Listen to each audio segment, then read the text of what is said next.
Hai, balik lagi nongkrong di garis lurus bareng gue, Rini.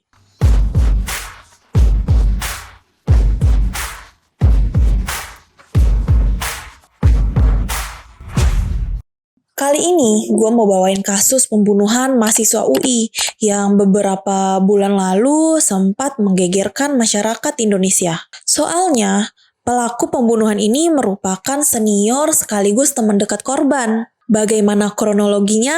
Mari kita bahas.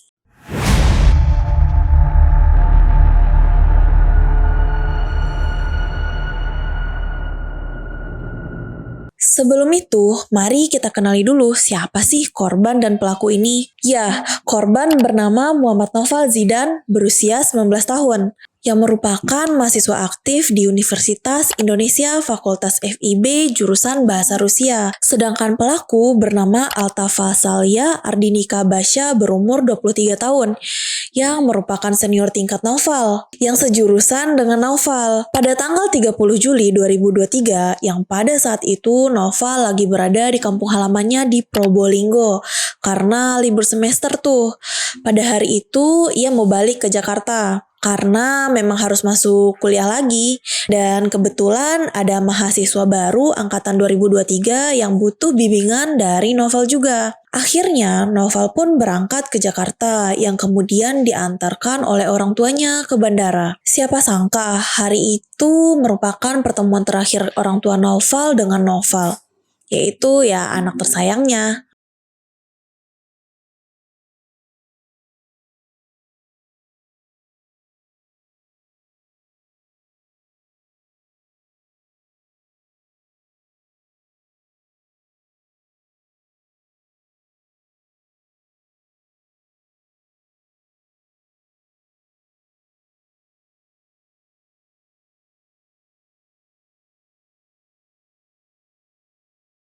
Pada tanggal 2 Agustus 2023 pukul 18.30 WIB, terlihat jelas dalam rekaman CCTV tersebut bahwa Altaf mengantar Naufal pulang ke kosannya yang menurut pengakuannya Altaf sudah menyimpan pisau lipat di dalam jok motornya.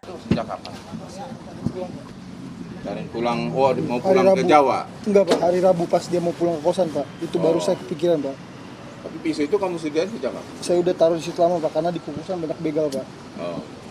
Pada saat memasuki kosan Naufal, Altaf kembali ke jok motor untuk mengambil pisau lipat dan memasukkannya ke dalam kantong celananya. Mereka berdua sempat ngobrol di dalam kosannya tuh. Kemudian Altaf berpura-pura mau pulang. Lalu seketika itu ia mengeluarkan pisau lipat yang dibawanya dan menusukkan pisau itu ke badan Naufal. Naufal sempat melawan dengan cara menggigit jari Altaf. Saking kencengnya Naufal menggigit jari Altaf sampai membuat cincin yang dikenakan Altaf itu tertelan oleh Naufal. Namun karena badan Naufal lebih kecil daripada badannya Altaf, membuat perlawanan dari Naufal itu ya sia-sia. Lalu dengan cepat Altaf menikam leher dan dada Naufal berulang kali, hingga akhirnya Naufal terjatuh tak berdaya. Altaf kemudian pergi mencari plastik dan kapur barus, gunanya untuk menyembunyikan mayat Naufal. Altaf pun memasukkan mayat Naufal ke dalam kantong plastik yang ia dapatkan dan menyembunyikannya di bawah tempat tidur. Lalu Altaf menyebarkan kapur barus untuk menutupi bau amis darah dari Naufal. Kemudian pada saat itu Altaf juga mengambil barang-barang berharga milik Naufal. Rabu 2 Agustus 2023, malam setelah pembunuhan itu, di sisi lain orang tuanya tak kunjung mendapatkan kabar dari Naufal tuh. Padahal menurut pengakuan orang tuanya, Naufal ini mempunyai kebiasaan untuk menelpon orang tuanya setiap hari. Saya setiap habis sholat maghrib biasanya saya selalu tanya-tanya ke Zidan, kondisinya bagaimana, kabarnya bagaimana. Lah Rabu ini setelah maghrib saya sudah tidak bisa komunikasi, artinya HP-nya Zidan ini sudah tidak aktif lagi. Pada saat itu orang tuanya nelpon Naufal, gak direspon. Mereka juga chat Naufal juga tidak direspon. Akhirnya orang tua Naufal berusaha untuk kontak pemilik kosan dan tetap tidak mendapatkan kabar yang jelas. Akhirnya, orang tua Noval meminta Om Noval untuk datang ke kosan Noval untuk ngecek keberadaan Noval. Pada saat itu, ketika sampai di sana, omnya ini ngerasa ada yang janggal karena kosannya itu terkunci. Ketika berhasil masuk, omnya sudah merasakan hal yang kurang enak tuh. Soalnya di dalam kamar kosan Noval dalam kondisi yang sangat berantakan dan di mana-mana bertebaran kapur barus. Ketika omnya masuk ke bagian kamar, betapa kagetnya. Ia menemukan jasad keponakannya yang berada di kolong tempat tidur dengan terbungkus plastik hitam. Melihat kejadian itu, Om Noval langsung menghubungi pihak kepolisian. Pada Jumat 4 Agustus 2023 siang, setelah mendapatkan laporan penemuan mayat Noval, pihak kepolisian mendatangi tempat kejadian perkara dan mencari keterangan saksi. Kurang dari 3 jam, polisi berhasil meringkus Altaf, yaitu pelaku dari pembunuhan ini. Mari kita ungkap motif pelaku.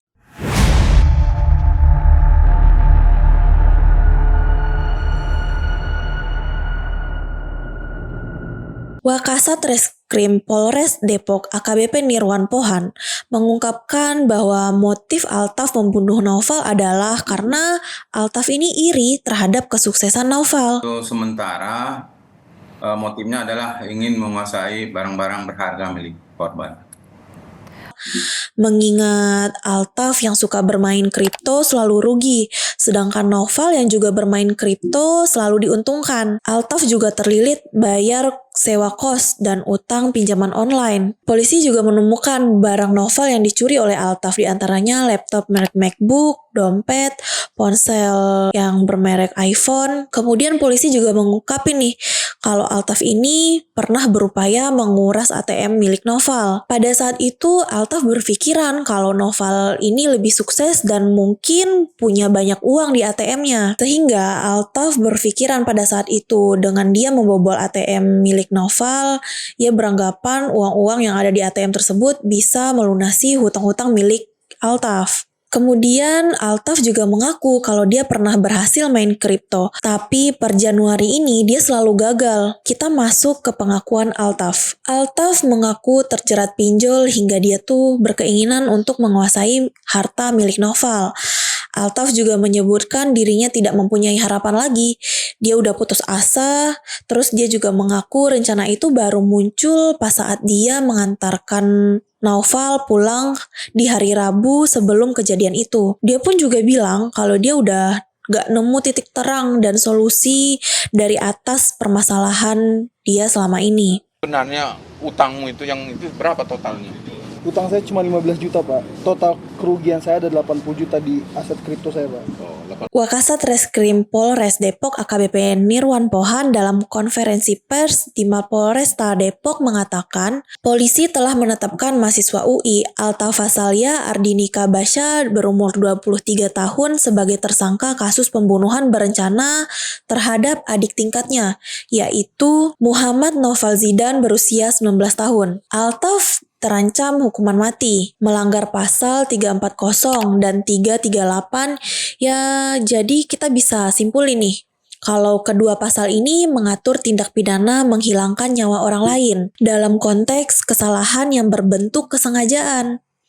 Nah, kalau pasal 338 ini ada unsur barang siapa yang sengaja menghilangkan nyawa orang lain. Dan kalau pasal 340 ini ditambahkan unsur direncanakan yang diancam hukuman seumur hidup bahkan hukuman mati.